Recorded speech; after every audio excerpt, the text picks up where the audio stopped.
On today's show, the Thunder dig deep in a win against the Nuggets. Did SGA get lucky in this one? And then the Pacers just absolutely destroy the Cavs. Is it going to get worse for Cleveland? We'll talk about that and more on today's Locked On NBA Game Night.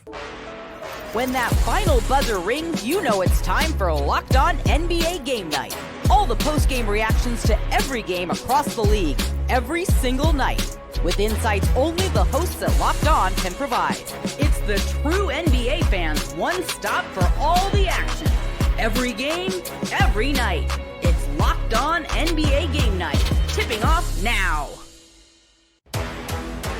And welcome. You are Locked On NBA Game Night. My name is Nick Angstadt, host of the Locked On Mavericks podcast, part of the Locked On Podcast Network, your team every day. Thanks for being an everydayer, making Locked On NBA your first listen. Today's episode is brought to you by Monarch Money. Take control of your finances with Monarch Money. Use the code LOCKEDONNBA at monarchmoney.com for 50% off your first year. And joining me from Locked On Nuggets, what you got for me, Swipa? You know, it's been a good day of hoops. You know, we had a high-scoring blowout, nobody could stop nobody game. And then now we're in a situation where the first game of the day, nobody could score anything. And it was the lowest scoring first quarter, tied for the lowest scoring first quarter in NBA history in a playoff game. One team tonight scored 87 points. Another team scored 80 points in a half. In this one. Very, very different games. We'll talk about the Cavs and the Pacers. Is it going to get even worse for the Cavs? We'll talk about that and speculate about that. And you have to hear what Danny Cunningham said about this game. And then we'll also talk about big picture Denver versus OKC. What do we think about this series as a whole? I got a bunch of something or nothing questions about different things we've seen so far. I'll pose to Swipa. But let's start here. The Denver Nuggets lose to the Thunder. And I'll just say it like this. The Thunder won this game. The Thunder went and took this game. In the end, it came down to it. You had a little back and forth. And I thought when the Nuggets went up in the end of the third into the fourth quarter, I was like, oh, here we go. The Nuggets are going to take control of this game.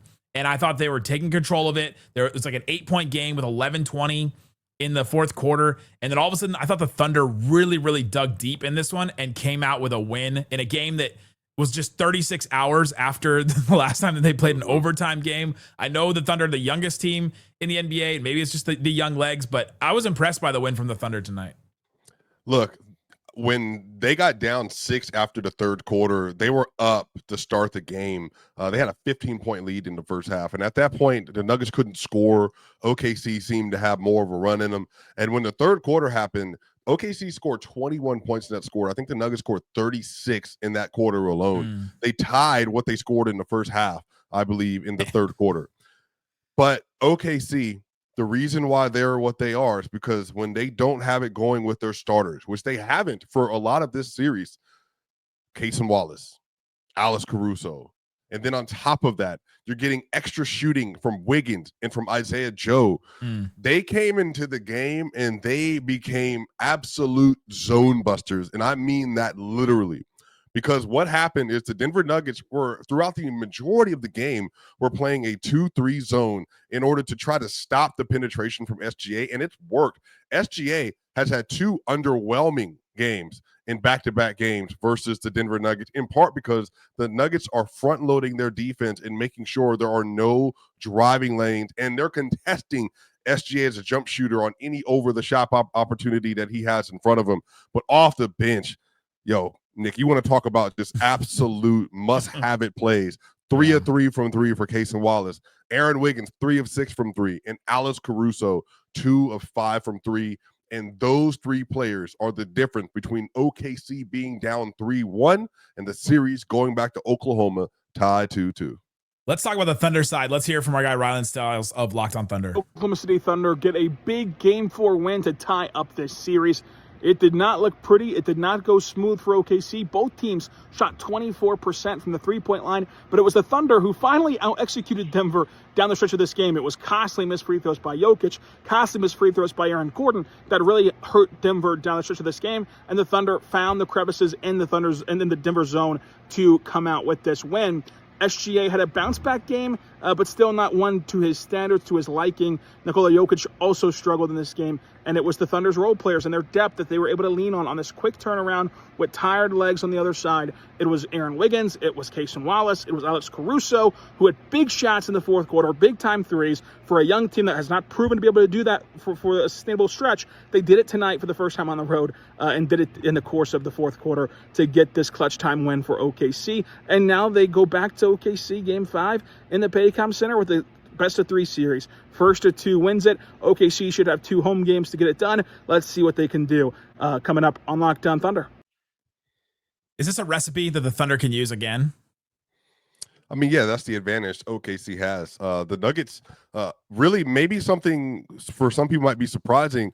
The Nuggets have the better starting 5 between the 2 teams in this series. And that includes also, like, even if you have the Russell Westbrook minutes, they have just been really good. And I think some of this is the Nuggets are just very balanced in their starting 5. Michael Porter Jr., even though he's not providing a lot of shooting, I think because of the way the court is mapped, they're able to take advantage. And even today, Nick, if you look at how the game is played, the Denver Nuggets, they actually played better in the half court offensively and defensively in this game for a majority of the game. But the problem became those 3-pointers at the top of the fourth quarter and then the free throw shooting, as he talked about. But there's no way to get around this, Nick, without just addressing the elephant, or maybe the 3 elephants and 3 MVPs in the room, which is Jokic. Jokic was 7 of 22 this game.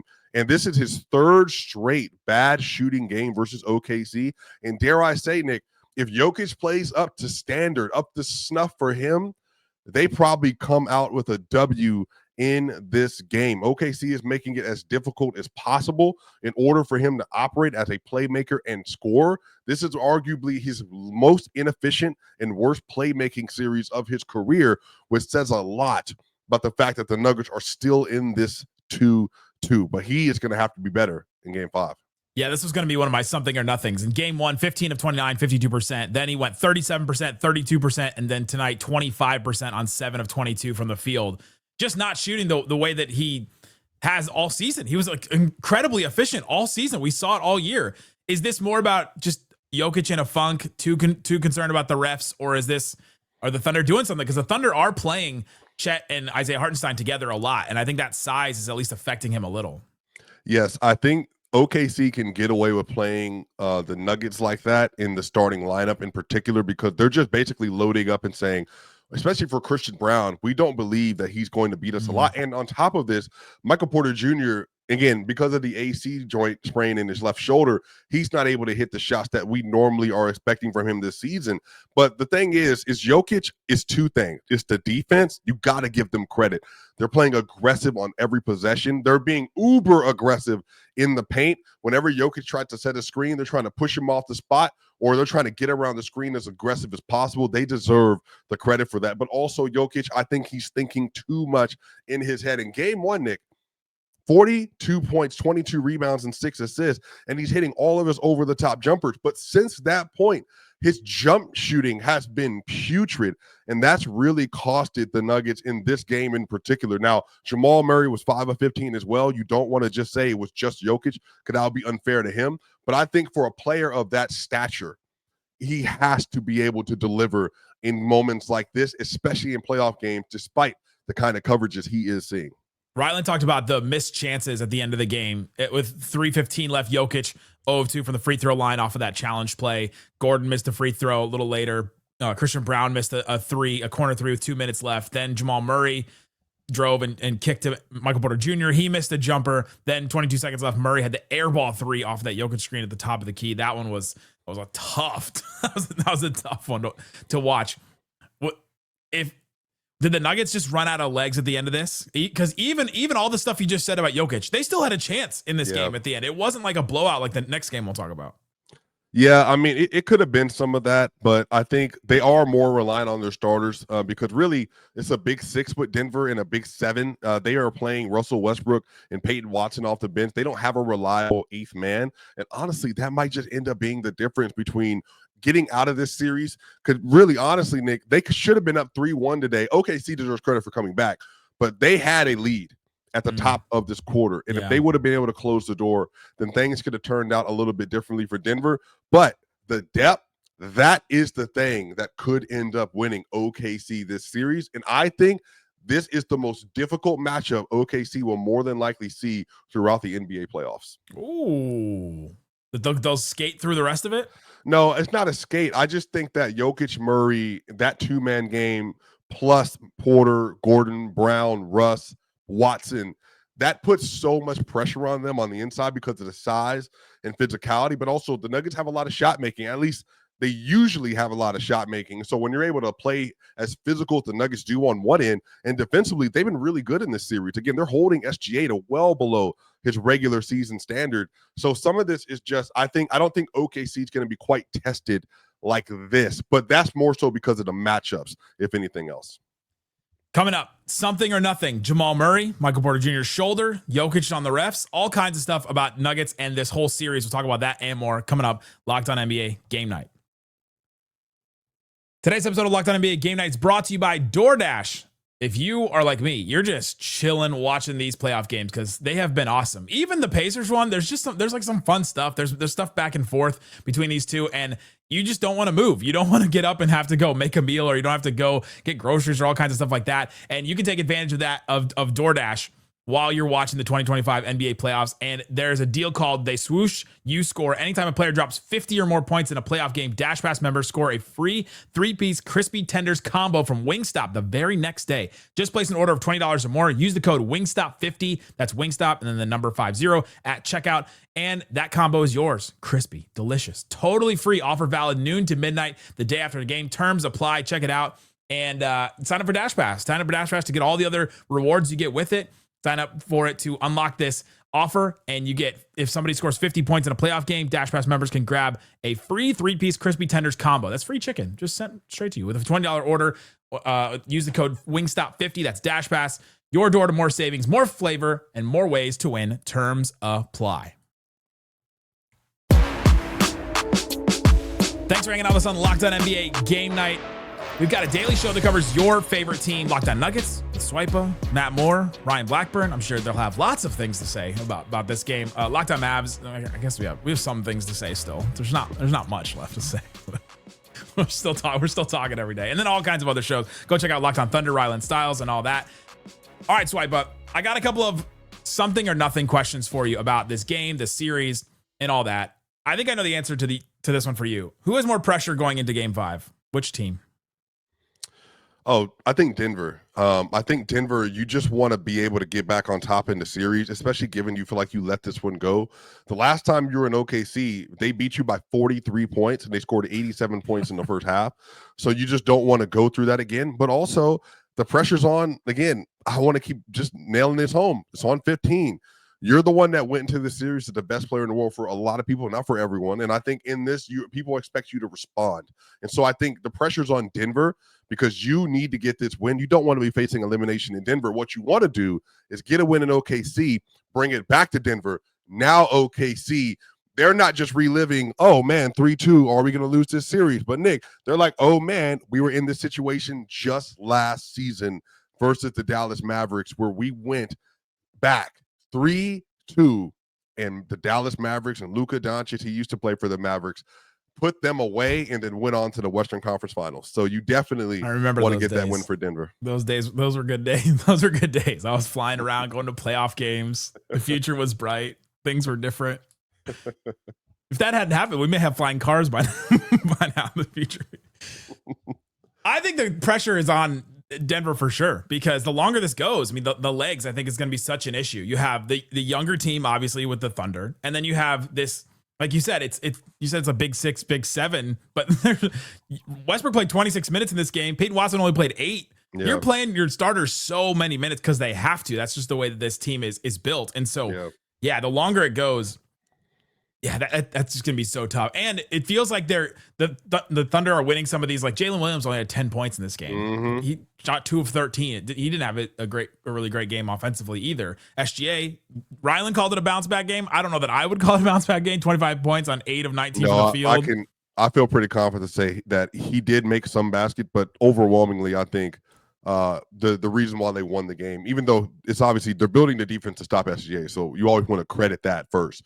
But again, if they don't get that 3-point shooting off the bench, then they don't win this game. It's really just that simple.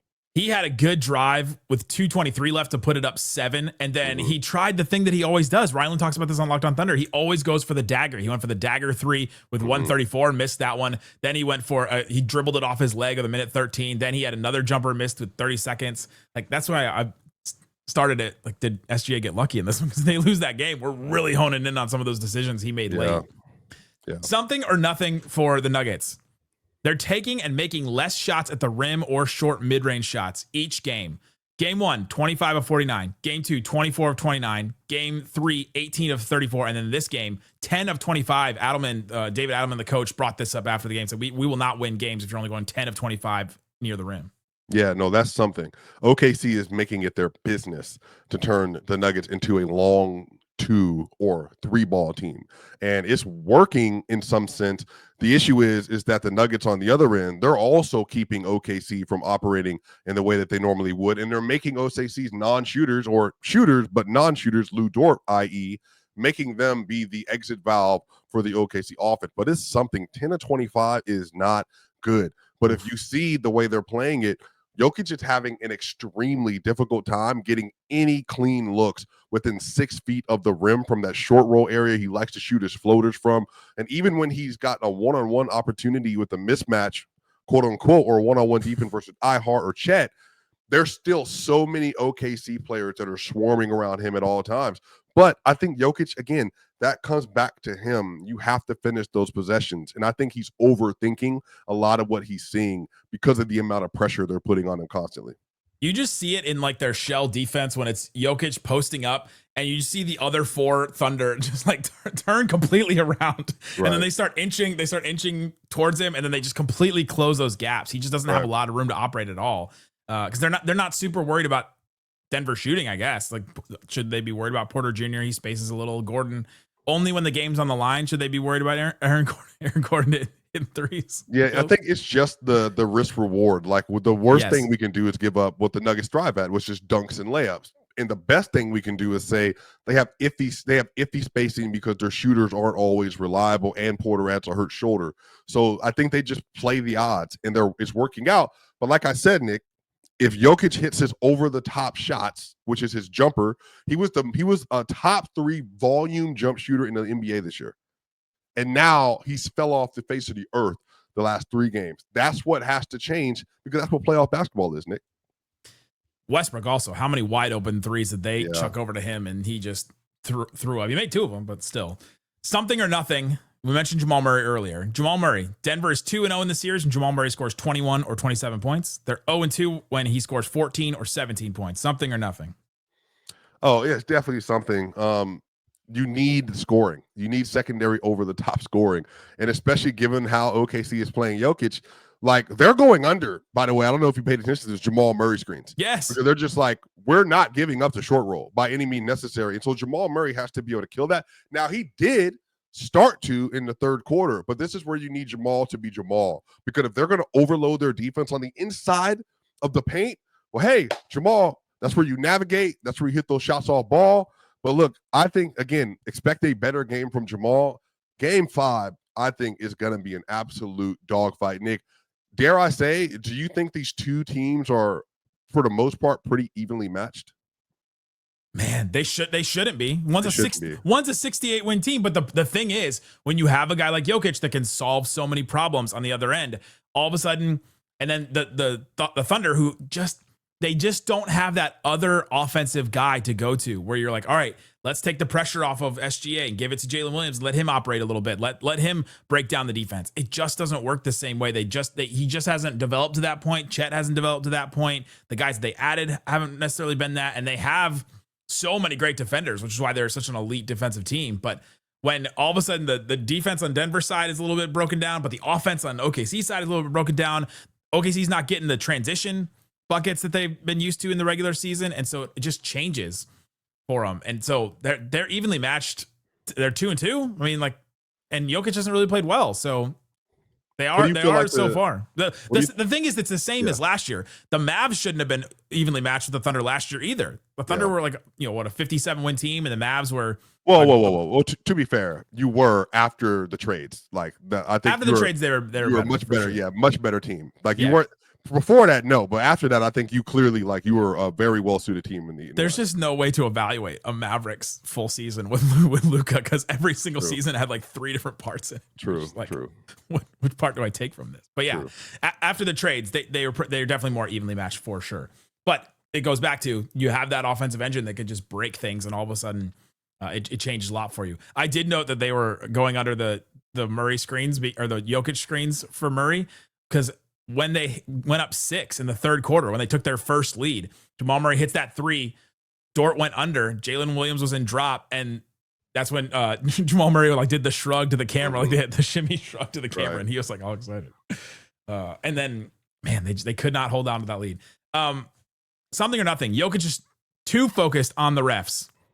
David Adelman after the game said, "I know there's frustration there." Talking about Jokic when he's in drop coverage and somebody drives him and they make contact, and that's a call. And here's a center who's a bigger man. It feels like the same contact is occurring in the paint. We saw Jokic a couple times. There was that one where he really thought that he was going to get that call against Hartenstein after he got called on the SGA foul on the other end. Something or nothing. He's too focused on the refs. He definitely is at times, but look, I think it's not distracting him from making shots.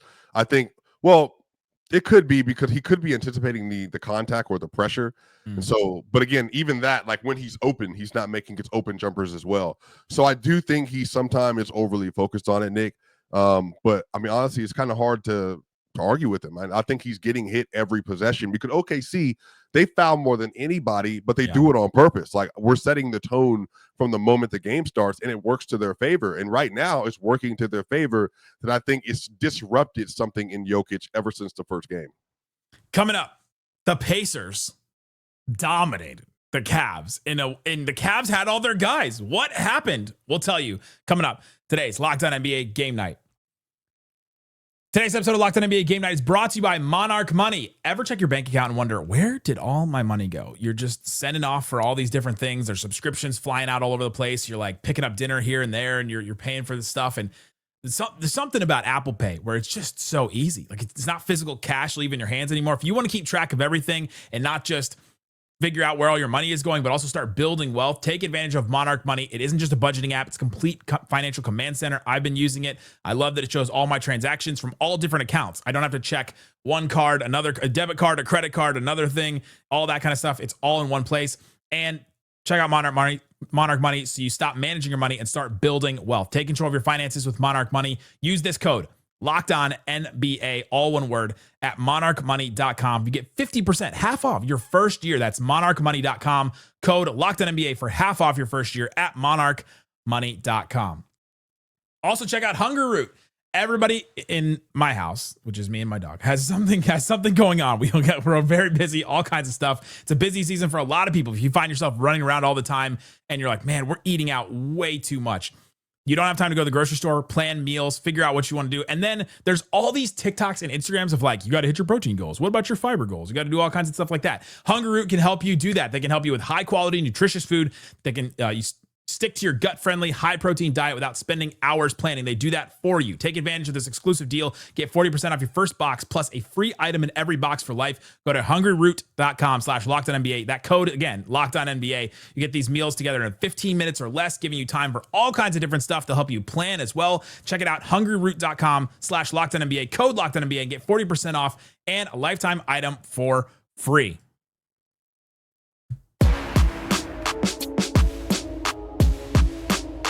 All right, Swipa, we're talking about Pacers versus Cavs. Woo!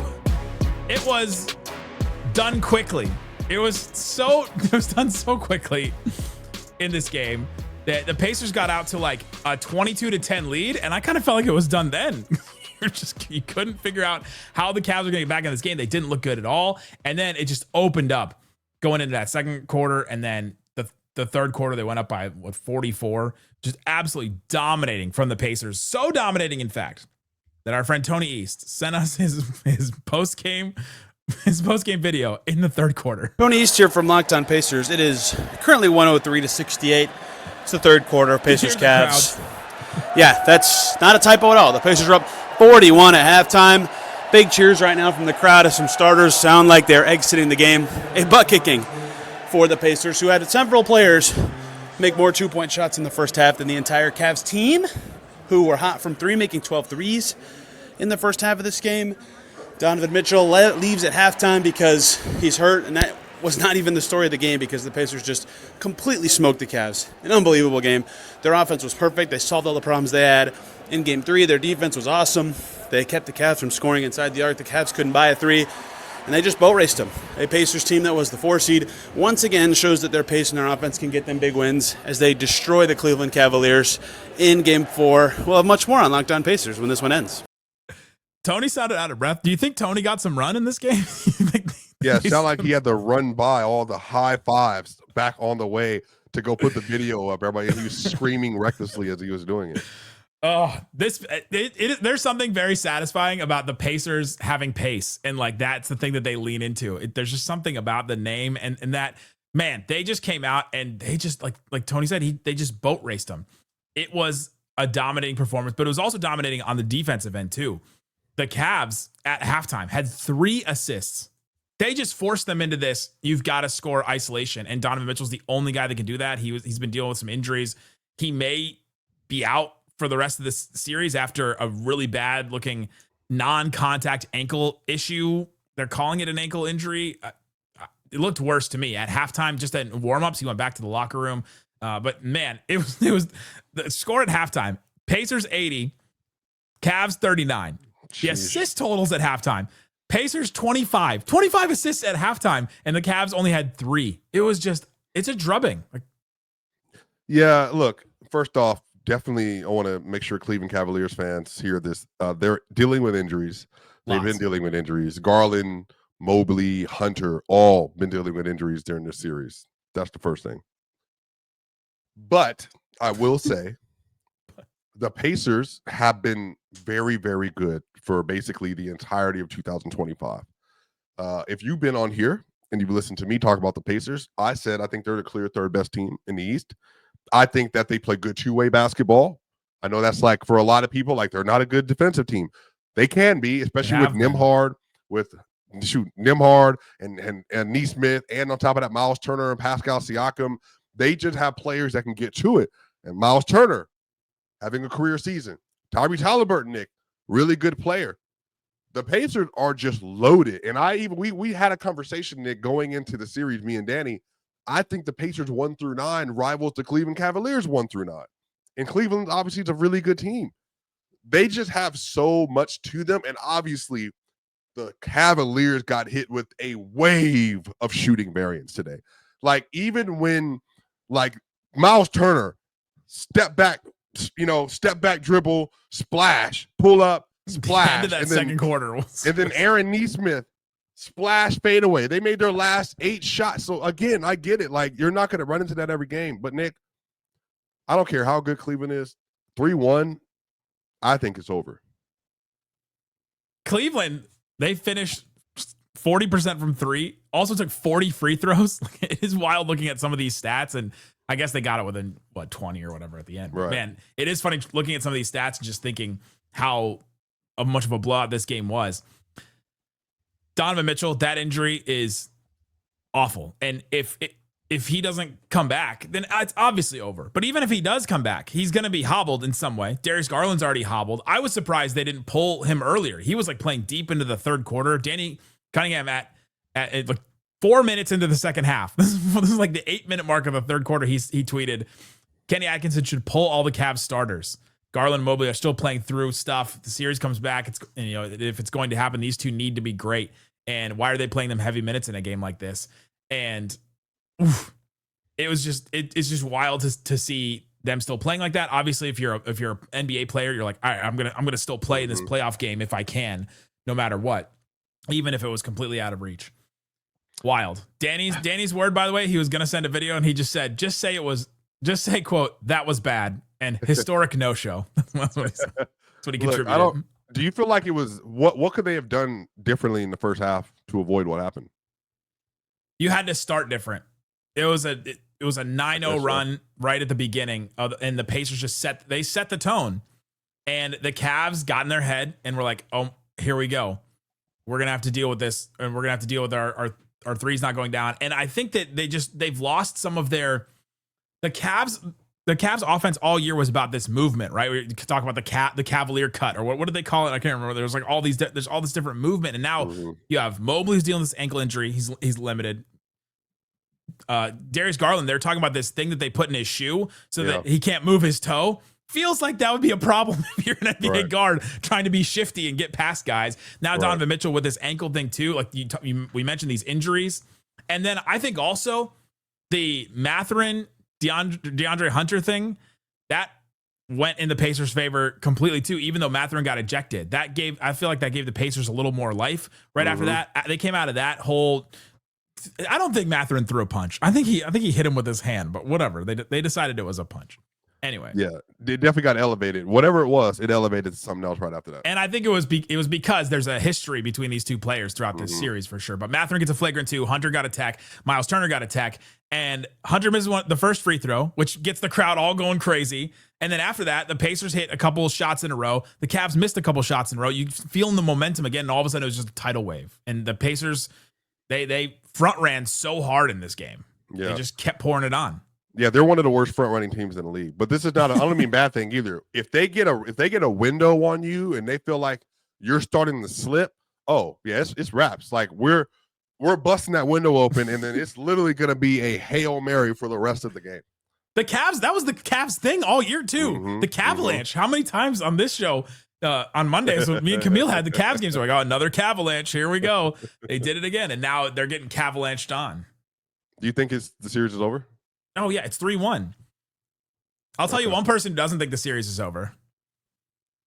Hey, Cavs, this is a tweet. See if you can guess who tweeted this. Hey, Cavs fans. Yes, it was an ugly one, but we've been here before. Time to get 3-1. 2 of them going at home. Let's start with Game 5 on Tuesday. #BelieveLand. Yeah, from Dan Gilbert himself. Yeah, makes sense. Yeah, shout out Dan Gilbert and shout out Dan Gilbert. He's got to believe. Absolutely wild this series. That it's gone like this, and how much of a dominating game the Cavs just had, like literally just had. Just 2 days ago. What do you think this says about the Pacers that they're on the route to make 2 straight conference finals? The way that it's great on them. They seem to be really well built. They obviously have a great coach in Rick Carlisle, who's the best coach in Mavs history. I've seen many Carlisle games, and I've seen many Carlisle teams where he raises the floor of all his players, and he just needs some of that shooting variance, like you mentioned, to go his way, and all of a sudden you're like, oh my gosh, how is this team beating us? That Mavs team that took the Spurs, the number 1 seeded Spurs, to 7 games all that time ago was just a classic example of a Carlisle team just beating a team that they had no business beating. He just does that, and he's been very good in this series. And yeah, the Pacers have all the pieces, it seems like, if they get the right shots to go. So wait, do you think we're talking finals talk for the Pacers possibly then. I'm not feeling that great about the Celtics right now, and they were my pick to win. Or the Knicks are coming out of that series. I can see the Knicks come out of this, and then Knicks versus Pacers. That's a good series. Does Spike Lee make it through the series? I think he may. My gosh, he may pass out of Tyrese Haliburton in New York for the Eastern Conference Finals. the finals on the line. Oh man, I don't know, bro. That might be nightmarish. Jalen Brunson versus old coach Rick Carlisle. Good narratives. Some good stuff in there.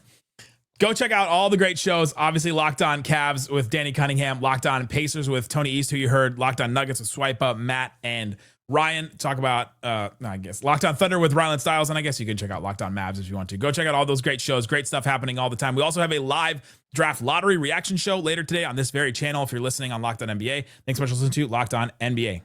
Boom.